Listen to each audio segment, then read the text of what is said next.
Hey folks, welcome back to our Dice Tower preview. I'm Mark. And I'm Randy. Today we're taking a look at MIREMARSH. MIREMARSH is brought to you by Room 17 Games. It plays 2 to 4 players, ages 14 and up, and each game takes about 30 to 50 minutes to play. Great, well let's go see if we can stop those pesky adventurers and become the Goblin King. In MIREMARSH, you take on the role of a bog goblin, heading out from your home in the Warrens. You are out to stop a pesky band of adventurers. Or maybe slaughter some unicorns. Or maybe steal a baby or two. Ultimately, your goal is to be super evil in this game. However, the swamp, MIREMARSH, might have something to say about that. In MIREMARSH, each player will be rolling and spinning dice. The icons will allow you to explore the swamp, fight monsters, avoid traps, and ultimately complete a quest, or at the very least, be the last goblin left alive.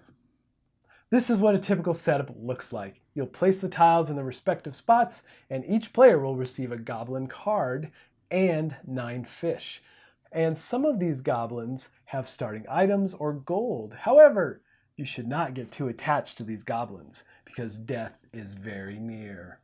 Each player also receives their figure, or in our case, standee, since this is a prototype. But the 3D figures in this game look to be amazing.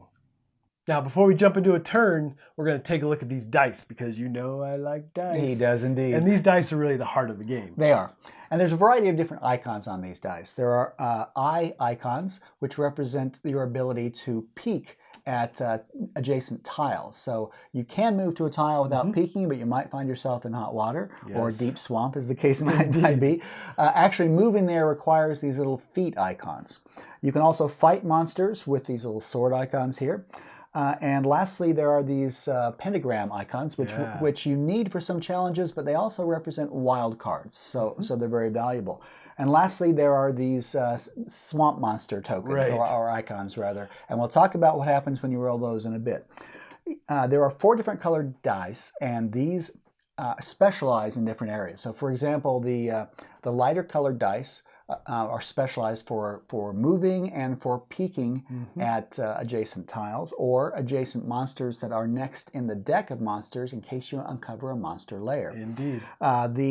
The green dice are a little bit more well-rounded. There's peeking, there's moving, there's also a sword or two on these, so they're a bit more well-rounded, whereas there's no sword on these yellow ones.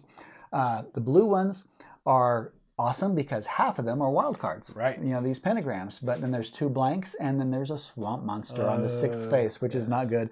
And lastly, the black one is specifically around fighting, and there's also a swamp monster. Indeed. So anyway, which ones you have, each goblin starts with his own specified set of dice. So you'll see that on your card, and that's what you'll start with. But you'll be able to add things throughout the game and get items, which will allow you to get additional dice for your rolls. And we'll talk about that in a moment. So turns in this game are pretty quick and engaging. First thing you're going to do is look at your goblin card and gather the dice that it calls for. You're going to roll those dice. And if you happen to make rolls that don't have any feet, then you can roll them again until you do have feet, so you can actually move across this marsh. Right. That's super key in this game. And then you're going to possibly be peeking at tiles and moving to them and so forth. And then there are challenges that you'll be using these dice for as well. Let's take a closer look at some of these challenges. In MIREMARSH, challenges are represented by rectangles, with the required icons to complete that challenge shown on the left, and any rewards for completing that challenge shown on the right. Now, there are 2 types of challenges. There are mandatory challenges, which are shown with kind of a rusted metal background that looks like something like a rusted metal road sign that you might find in a swamp that kids always ignore in horror movies and say, don't go here. Anyway, so those are mandatory if you've got that kind of lighter metallic background. There's also optional challenges that are shown with more of a wooden background. Now, the key here is to remember that when you take on a challenge, either because you have to or because you've chosen to, if you do not complete that challenge, you die. Yeah, so it's brutal, right? It is. Because the game, you definitely move through goblins. That could be actually a strategy. It can be. And we'll talk about like pumping through mini goblins, trying to complete different challenges as you move through the game. And there are reasons that it's not always bad that you die. So let's talk first, though, before we talk about clever strategies, let's talk about some of the cases where you've got these. Here's a trap, and the challenges get harder as you move from level 1 locations to level 2, level 3, and ultimately to the level 4 tiles, which are your quest objectives. So here's a trap, for example, that says you've got to have 3 of the feet icons, and if you complete that quest, not only do you survive, but you also get a couple of gold, which is great. There are other ones where you actually have an option. You can choose between 2 mandatory challenges. Which is nice. In this case, you say, well, if I can spin a foot and a sword icon, at least I survive. But if you actually can do an eye and a pentagram, you get 3 gold. So sometimes there's options. And lastly, we can see situations where if you turn over a layer, what you have to do when you move into a space and it's a layer tile, what you do is you take the top monster for that location. So if it's a level 3 location, you take the top level 3 monster and you put them on here. What you'll see is a sequence of challenges. The top one is usually mandatory. And once you've completed one, you can say, I'm done. I'm not going to do any more. Right. I'm just going to rest here. Or you can continue on. Now, if you choose to continue on, you can choose to re-roll the remainder of your dice, either all or none. And that's the key, the remainder of your dice. It's not just the ones you don't want. Because as you're moving through these tiles, you're I'm going to go for it. You're like, oh, I don't really have the dice to go for it. Right. And as we said before, some dice don't have certain symbols on them. That's so right. Mark found himself. I found that out a couple times. Yeah, he needed a sword icon, and he was rolling a yellow die. And I'm rolling it anyway. Yeah, and there were no sword icons. Right. But what this does is, as you move through these challenges, you are spending the dice that you apply for these icons, and so you get fewer and fewer dice. But before you attempt a new challenge, you can re-roll them. If at any point in time you've completed a challenge and you say, that's it, I don't have enough dice to complete future challenges, or I just don't feel lucky, and this is a game of pushing your luck, you can stop on that challenge and begin again next game, or next turn. If you complete all the challenges, in the case of a monster, you typically get some sort of reward here. Oftentimes that involves, this one involves a dagger icon, but sometimes you get bones. And then this goes away. And then what you've got here is in the monster's empty lair, you have an optional challenge that people can exploit in future turns. One of the 2 ways you can win the game is to complete the challenges and ultimately the quest shown on the level 4 tiles at the 4 corners of the board. Now typically these have either 2 or 3 mandatory challenges on them, and unlike the monsters in their lairs, they don't have any optional objectives. Right. So once you take on this quest, once your goblin lands here, you don't get a chance to rest. No. You must do each of these challenges And in survive. sequence, and if you don't, you die. But if you do, you win the game. Right. And as we mentioned, there is one other way to win the game, and that is by being the last goblin alive. Yes. Yep. Now, as you can see, these challenges get really challenging. They are, right? yep. So one of the ways to mitigate this and to help you throughout your travels through the marsh is to acquire items. And basically you're acquiring more dice with these items. You have rope that will give you a green die. You have a mat that gives you a yellow die. You have a dagger that gives you a black die, or an amulet that gives you a blue die. Now, these will immediately come in your hand, and as long as you have spots on your character card or your pets, which we'll talk about pets in a minute, that you can put these items on those cards, then you can take dice in the middle of your turn, and you'll have new dice to roll. So these are ways to accumulate more dice and really change your outcome as you move through these challenges. And you'll be getting these items in various ways as you finish certain areas or purchase items on the board. At the beginning of the game, all goblins start in a square in the center of the board called the warrens. And as Mark said, there are places you can spend gold and purchase items. And this is one of those. There's also a couple of nearby locations that allow you to do the same. Now, there's a good chance when you start the game you don't have enough gold to buy much. And unfortunately, many of the goblins don't have enough starting dice to complete their objectives. Many of these objectives require 5 or 6 icons to spend, so you have some choices. When you're here, you can maybe venture out into the level 1 tiles, maybe get some gold, and return to the warrens or these other nearby spaces and spend gold to either get items or additional things like pets and spells. Now, the cool thing about pets and spells are that they allow you, pets will give you another slot, as Mark mentioned, to hold another item. They'll often also give you another icon that you can spend as if you rolled it. Awesome. Okay? Yeah, it's very useful. In this case, the sick dog gives you another item slot, as well as 1 foot icon that can be spent, again, just like you rolled it. You can also spend a little bit more money to buy a spell. In this case, you buy a nasty dagger. And this lets you have an additional 2 dagger icons. So this can be done in the warrens or the nearby locations. And so you've got a choice. You can say, well, I'll kind of get some gold and then come back and equip myself. And gear up. Gear up. Or you can say, I'm just going to plunge into the swamp or the marsh. I did. Yeah. And you'll find out really quick if you dive deep into the swamp that you start to get pretty thin on the dice that you have available. Unless you happen to get the appropriate rewards from various creatures. So again, this is a push your luck game. As we said before, each player starts with a goblin card, but in addition to those, there are a few that you'll keep on hand. You don't put all the goblin cards back in the box. You keep a few available, and based upon the number of players, you'll keep more if there are more players available. The reason this is important is if you die, if your character dies during a challenge, you get rid of your goblin card, put it back in the box, and that particular goblin is dead for the rest of the game. However, you as a player are not out, and this is beneficial.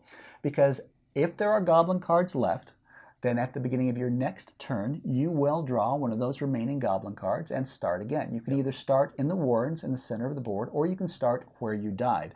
And when you die, you typically leave you distribute your items and gold. They scatter. They scatter everywhere like basic explosion. So you end up with one where you died, and then you also distribute them in adjacent tiles. So you can start it's like there. You exploded. It is, and you and other players can land on those tiles and collect your belongings. So there's sometimes motivations to end up on that square, but keep in mind if you regenerate on that tile, there are challenges to deal with.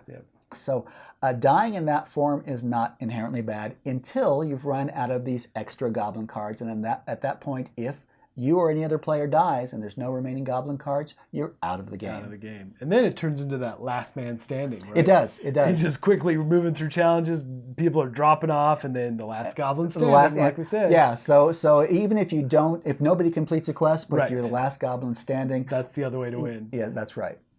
And then the last thing you do in your turn is you eat fish and rest. Now, if you have no fish, then you die. I mean, you are permanently out of the game. That's right. Which is terrible. However, if you had died during a challenge, then there's no one to eat fish. Right. So you actually hang on to those fish. Again, another strategy for maybe, hey, if you're getting low on fish, maybe this is a time to swap up goblins and maybe purposefully die in the challenge. Yeah, so you might be very aggressive in taking on challenges so that you don't spend fish while everybody else is spending fish at the end of their turns. And while there are goblins left, you know that you'll come back in some form or another. Exactly. And you won't be spending fish in your turn. And so what that does is it causes other people to eat fish, run out, and their clock and the fact it's that definitely ticking down. So the nice thing about the way the Room 17 has designed this game is having to eat fish at the end of each turn, if you didn't die, creates kind of a timer, creates an urgency to the game. So there's not going to be any long stalemate here. You really do feel the pressure. So it definitely pays off to not be stingy about going after challenges. You need to go. You've got to be courageous. And for those of us who kind of are inclined to turtle and just collect gold and then go back and collect equipment, you really don't have time to do that. You can do that a little bit, but you really got to move forward. That's right. Now, as though there weren't enough things going on in this game, there's a couple more situations I want to mention that keeps the action interesting. Indeed. The first is that if you roll the icon here for the swamp creature, what happens is the player on your left gets to take the swamp creature, in our case Standy, or the figurine, and place it on one of the level 2 tokens on the board, or tiles. This may or may not be where you're located. So if you're on a level 1 spot, they can't place it immediately on you. But you might be on a level 2 spot, which is what happened to me. And the player on the left, if they're gunning for you, can place it right on top of you or any other level 2 tile. So what this does is it creates a necessity for anybody on that tile, before they do anything else, they have to do one of 2 things. They either have to roll 2 swords, in which case they take the swamp creature and move it back off the board, or they can roll a foot and spin that foot going back to the warren. So that can be very frustrating if you've made it almost all the way to the corner and have to be sent back to the middle. So this is necessary, and if you fail, then you die. And the appropriate things happen then. Indeed. If the creature is already on the board and somebody rolls a swamp creature icon, then the player on the left of the person currently rolling gets to move the swamp creature to one adjacent space. So you might find this thing tracking you around the board. It is something to keep in mind, and it does make those swamp creature icons kind of something you want to avoid, and why you might choose to get green and white dice rather than the black and blue ones. Yep. The last thing I want to mention is goblin bribe. So we're obviously all in this for each other's benefit, and we'd never want our friends to do something that's dangerous or would risk their lives. And that's why you can bribe your friendly goblins to do more than they probably should. Yep. You can say, look, if you take on this next challenge, I know you've only got like 2 dice and you absolutely need 2 wild cards, but tell you what, I will give you some of my icons or my items or my gold or these things like, I'll give you my pets. You'll be okay. Just go ahead and roll. And so goblin bribes let you encourage other players to do something that might be very risky. Very foolish. Yes, but it does keep the game interesting. I'll give you a nickel. Yeah. I don't know how much money you can actually include in this, but I suppose anything goes amongst goblins. Indeed. All right, folks, just a reminder once again, this has been a Dice Tower paid preview, and everything you've seen here has been in prototype form. So keep a close eye on the campaign for any changes that still may occur. Now, with that said, our version had standees and not the 3D miniatures that you're seeing on the campaign page. And those are going to be so cool. And I'm looking forward to checking those out. And a couple other things that I really liked about this game is that all the characters have different powers and different starting items, right? Yeah. I think that adds a lot of variance, and especially as you're doing challenges and your characters are dying and you're getting new ones, and you just get to experience a lot of different goblins, depending on how well the challenges go for you. You can, and in fact, the special power that each goblin has might incline you to be a little bit more conservative with your approach. You say, I really like this, or it might say, like, I'm tired of this goblin, I'm just going to send him in a battle and see what happens. I also like the fact that there's a lot of variation in the game. So that you've got extra tiles, so there's this randomness. You have a variety of monsters, so a layer could include lots of different types of monsters, and there's this difference between the strategy of just going all out and then holding back and using your peeking icons to peek at tiles and monsters coming up. And I'm a big theme guy, so I like the twist on theme, how we're trying to go after the adventurers. And you're doing terrible things like killing unicorns and such. So bad, it's awesome. So you don't really feel that bad if they die. Right? That's right. So anyway, if this looks like a game that would be of interest to you folks, I'm sure they would appreciate your support. Absolutely. And I think that's it from us. Yep. And until next time, we'll see you at the table. Thanks so much for watching the Dice Tower videos. Find more great videos and reviews, as well as our top-rated audio podcast at Dicetower.com. You can also find other great shows at Dicetowernetwork.com. I'm Eric Summerer, and you've been watching the Dice Tower. The Dice Tower is sponsored by Cool Stuff Inc., where you can find great games for great prices. Cool stuff in stock. Check them out at CoolStuffInc.com.